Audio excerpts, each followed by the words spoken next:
Meet Uncle Sam. He has a lot of bills to pay. Almost $4 trillion worth every year. Uncle Sam's income is a little over $2 trillion per year. To make up the difference, the deficit, he does what most Americans do. He borrows money.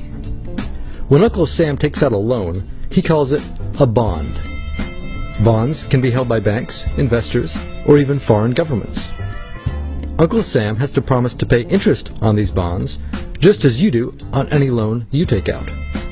Ever think about paying your mortgage with your credit card? That's exactly what Uncle Sam does. He takes out new loans, new bonds, so that he can make payments on the old ones. All those loans, and especially all that interest, adds up. Right now, Uncle Sam owes about $14 trillion. To put that in perspective, 14 trillion is about the same as the national GDP, the total value of all the goods and services produced by the American economy in an entire year. It's such a huge amount of money that Uncle Sam is starting to run out of people to borrow from, and he's having trouble just paying the interest on his loans.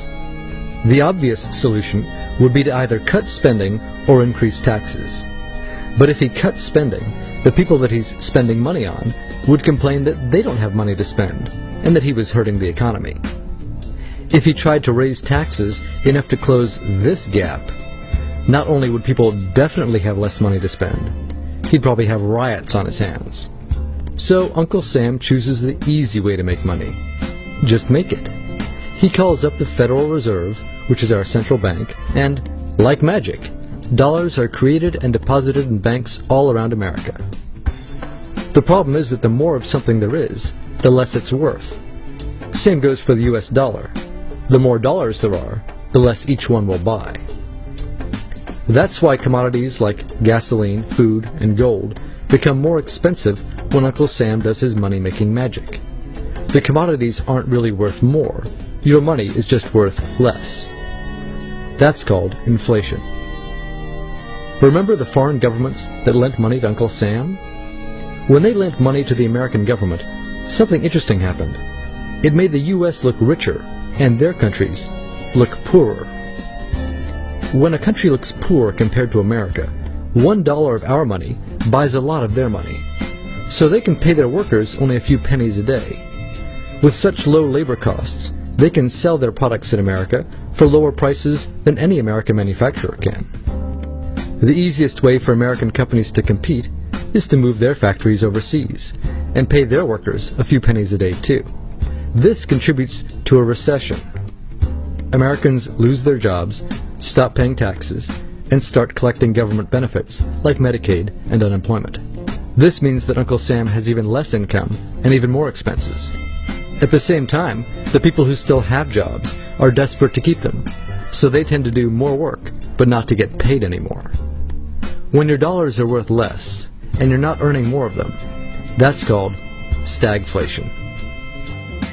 And this is why Uncle Sam is in a catch-22. He can't raise taxes or cut spending without making the recession worse. And he can't have the Federal Reserve create more money without making inflation worse. For now, he can keep borrowing money, but since he can't even pay the interest on the loans he already has, it just makes his inevitable bankruptcy even worse. Whether it's in 2 months or 2 years, the day will come when Uncle Sam can no longer pay his bills. When that happens, the banks, investors, and foreign governments who are counting on that money won't be able to pay their bills. You see, just like Uncle Sam, governments, banks, and corporations don't actually have much money. Mostly, all they have is debt to each other. If one link in the debt chain stops paying, defaults, the whole thing falls apart. If investors can't pay their bills, corporations won't be able to pay their employees. If banks can't pay their bills, you won't be able to take out a loan, use a credit card, or even withdraw your savings. If foreign governments can't pay their bills, their own banks and corporations will have the same problems. That's called a global economic collapse. It's never happened before, so nobody really knows how bad it will be, how long it will last, or even how we'll eventually get out of it. The house of cards has already been built. There's no painless way to dismantle it now. All we can do is to educate each other about what's actually going on, and to prepare for what may be very extraordinary circumstances.